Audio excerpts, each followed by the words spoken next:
Comment intimider une personne positivement. L'intimidation a la plupart du temps une connotation négative, alors qu'on peut intimider une personne positivement. Imagine, il n'y aurait pas cet écran. Il y a de grandes chances que je serais en train de t'intimider. Non pas de par qui je suis et ma personnalité, mais de par mon regard qui est fortement présent en face de toi. Et quand tu as confiance en toi, tu as cette capacité à regarder les gens droit dans les yeux. On m'a souvent dit, ces dernières années, à préciser, ton regard est impressionnant. Merci de me flatter, ça fait du bien de temps en temps. Il est impressionnant parce que les gens ne sont pas habitués à ce qu'une personne les fixe droit dans les yeux quand celle-ci s'exprime. Quand une personne parle, je la regarde droit dans les yeux et je l'écoute attentivement.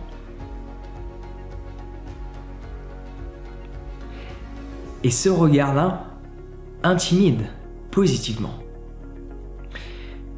Il peut faire rougir une personne, il peut intriguer une personne, il peut mettre mal à l'aise, mais c'est un mal à l'aise où elle est plus ou moins à l'aise.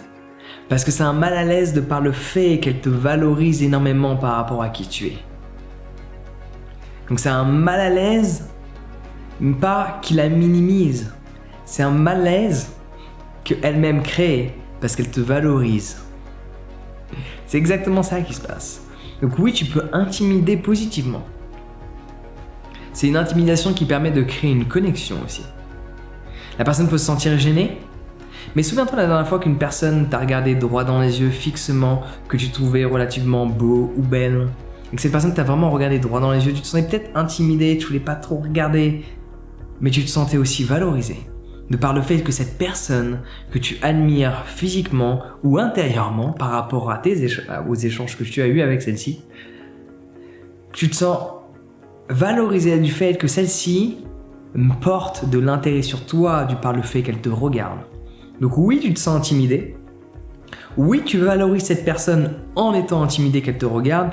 Et oui, tu te sens aussi valorisé du fait qu'elle te regarde avec insistance. Et tu peux ressentir qu'à travers son regard, c'est de l'admiration, de la contemplation.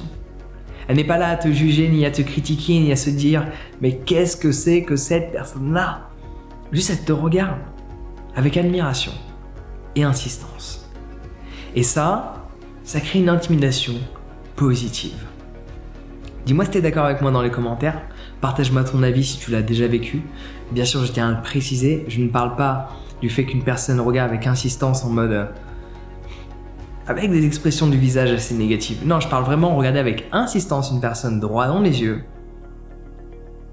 en cherchant à lire à l'intérieur de son regard, à essayer de voir l'âme qu'il y a derrière les yeux que tu regardes. L'as-tu déjà fait? Dis-le moi dans les commentaires. Et si tu veux maîtriser l'art de la communication, parce que en fonction des gens, en fonction de la manière dont l'échange tu veux qu'il prenne place, tu ne vas pas trop insister. Il y a certains timings pour lesquels insister. Donc ça, je te partage le tout dans ma formation sur l'art de la communication. Il y a plein de choses qui sont même encore plus intéressantes que le regard, parce que tu pourrais même parler de choses super intéressantes en détournant le regard en permanence et capter malgré tout l'attention. Donc si tu veux, tu peux t'inscrire à ma formation sur la communication dès à présent. Le lien est dans la description. Sur ce, prends soin de toi, passe une excellente journée.